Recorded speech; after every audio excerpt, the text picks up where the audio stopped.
you start to feel ashamed when you actually have to tell the truth or how many people you slept with. You start lying. Your whole phase has an expiration date.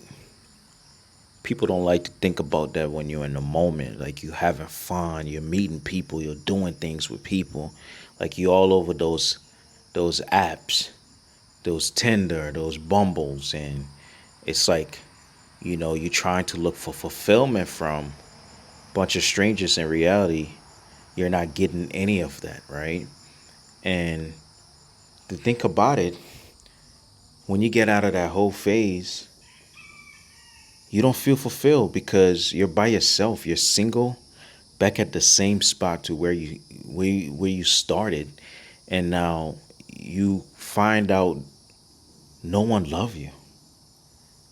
Right? There's no true love. Like, all these people you mess with, you just give your body out to a bunch of people, to strangers, and you're still left empty inside.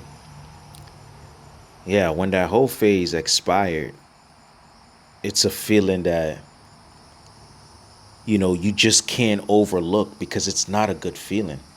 It's one of those things where every time you look in the mirror, you're reminded of, like, crap, I really went through all this thinking I'm going to find love at the end. And for real, in reality, I'm still single and I'm still empty inside. And I get people go through those whole phases because, let's just say, you came out of a bad relationship. But that is still not a valid excuse to give up your body to a bunch of people and thinking that will be fulfilling at the end. And yeah, I remember back then I used to think that was the cool thing, right?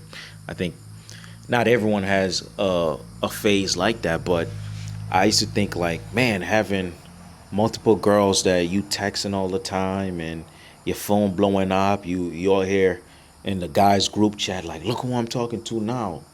She look good. Look, she bad. Look at that other girl. You know what I mean?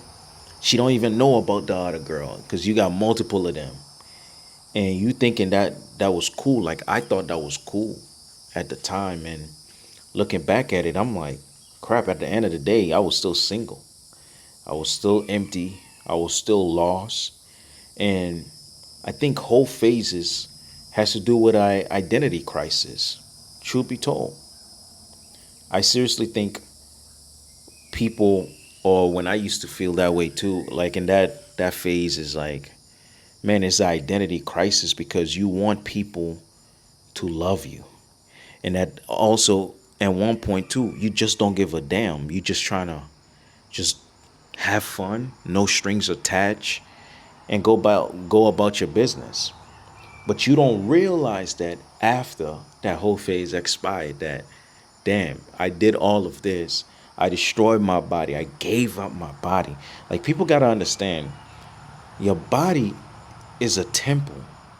Just how the Bible say, your body is a temple. So that is such a precious thing that you want to take care of your body. You want to, you know what I mean? And find your identity and do something positive. You know what I mean? So I hope this video is able to relate to anyone out there, and bring in a new set of audience. And if you going through that phase right now, or you fading out of that phase, it's like, man, I hope you find fulfillment with God. Finding a church to go to and start going towards that direction. Because, listen, nobody, it doesn't matter how many people you slept with, how many people you're texting, how many people you're dating. At the end of the day, if you're still feeling empty inside, it's because you're missing God. It's because you're missing God. I had to repeat that point one more time, because you going out here seeking this and seeking that and feeling like you getting, you boosting up your confidence, getting validated, but for real, you're just adding a body count on top of a body count. Like, there's this topic. This video is not about this, but I think it's a topic that kind of relates to this. Is when guys ask girls like, "Oh, what is your body count?" and you start lying. I think guys don't really lie about their body count because if they feel like they can trust somebody, they just tell them. But girls, even if they kind of trust somebody, they still try to hide that away. That way, I guess it makes them feel a little bit better. So, for example, if they slept with six people, saying like, "Oh no, I only slept with three people," like you know, you don't have that embarrassment. You don't feel like that person that you're telling that you won't feel embarrassed by that. But I think that that topic kind of relates a little bit to that. That you know, you start to feel ashamed when you actually have to tell the truth or how many people you slept with. You start lying. That goes into another direction, another topic again, because you start lying about your body count and how do you want people to trust you. Those are so many topics that can form from this particular whole phase just expiring because, man, it's just not a good look at the end. And when I came to realize my mistake, you know, I was kind of stirring this conversation. Like I turned to God and I felt so much better. I felt so much more fulfilled and getting back to a good state of mind and prep for marriage. You know, I was able to get married to a beautiful, beautiful girl, lovely woman, and now the mother of my son. So it's a blessing that we're able to bring a child into this world, and that's why I kind of want to do with this channel is talk more about marriage, sneak it in as much as I can because we're fading away so much from that, and people are now running away from marriages. Just talking about marriage, just the word alone kind of like cringe people out. Like, why does he keep talking about this topic? Why is this the only topic? It's because it has to do with a lot of stuff, you know. And that whole phase is once it expires, you don't feel fulfilled. All these people you slept with, it doesn't matter. They not around.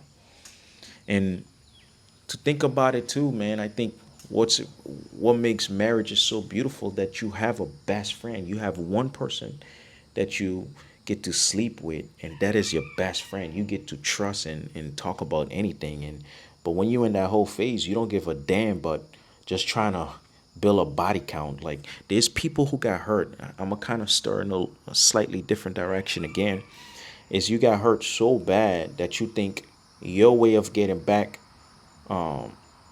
about that ex is sleeping with their best friends and sleeping with their friend group and thinking that's cool. Like I tell you, the end of the day, you're wearing that little red little ball on your nose like you a clown because you slept with all their friends. They laughing at you. Imagine the girls group, the guys group chat, and saying like, "Oh yeah, I slept with her too." Like people know how your private part look. They seen it all because you just gave it up because that's your way of trying to get back. You know, trying to get back at your ex. I'm telling you, man, that whole phase has a expiration date on it. You like it or you hate it, it's there. And people, like I hope this video, like I mentioned, can relate to a lot of people. And if it does, like please hit a like button. Drop your thoughts down in the comments. I want to hear and I love hearing back from you guys about what I'm speaking on. If you want to correct me on something, you want to add on, or you feel brave enough to share your own experience, you brave enough to even comment on someone else's comment. So I appreciate that. But anyway, y'all, I think you got the point. I don't want to keep this video going. But if you want to support the channel, I'm trying to get on 100 subscribers. Please hit that subscribe button, like this video, and like I mentioned, just leave a comment down below if you want to continue supporting the channel and relating to this video and videos. With that being said, y'all take care. Stay blessed out there. Take care of your body. That whole phase has a expiration date on it. Peace.